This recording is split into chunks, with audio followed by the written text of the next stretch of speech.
There are some beliefs that many of us have that are very detrimental to have. These are beliefs that maybe we formed because of some past situation in our lives, something we've observed, things that other people have told us. But these beliefs encompass everyone. They're called global beliefs. And these are things such as everyone does this, everyone does that, no one does this, no one does that. That encompasses everyone, the globe, right? If we're talking about everyone, and there just are hardly any things that really encompass everyone. So we want to be really careful because these solidify what we think about certain people, certain groups, certain things. So I'm going to give you an example.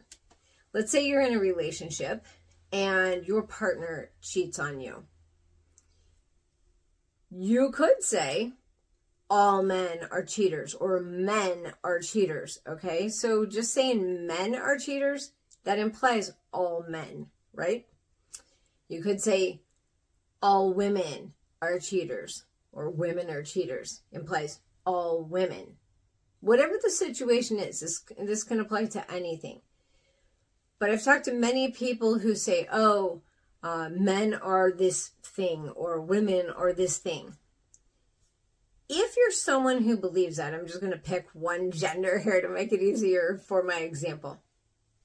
So if you believe, let's say you had a parent who wasn't around when you were growing up. So if you believe that, let's say it's a man. So if you believe that this man, didn't stick around, maybe had something to do with you, then you later on have a relationship where the guy didn't stick around. Your belief is all men leave. Men don't stay around.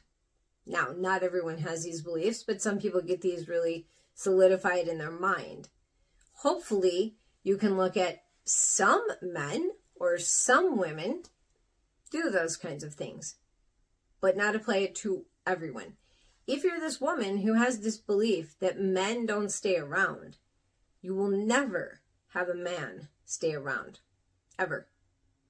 Because even if you find someone who's wonderful, who will stay around to the end of the earth, you will somehow sabotage it so that he doesn't stay around or you just get rid of him.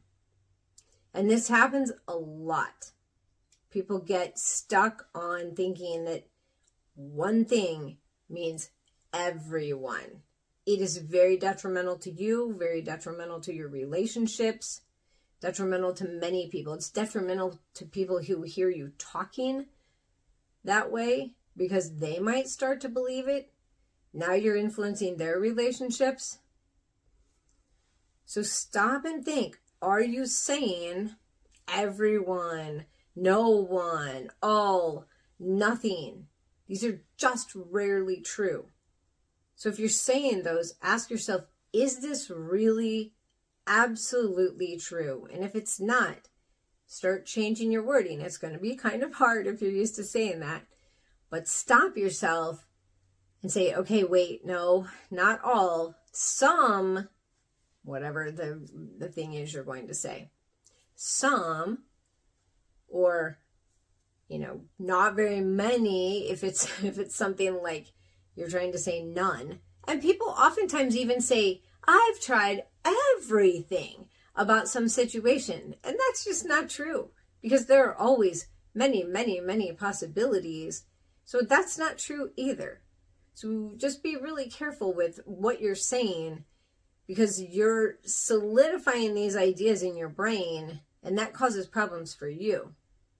Comment with something that maybe you've said all or whatever it might be, a global belief that you had that maybe you've turned around or want to turn around. And thank you for joining me today for the Rebecca Reset, where every day we reset your mind so you can be better, do better, and get the life you love. Please like and subscribe.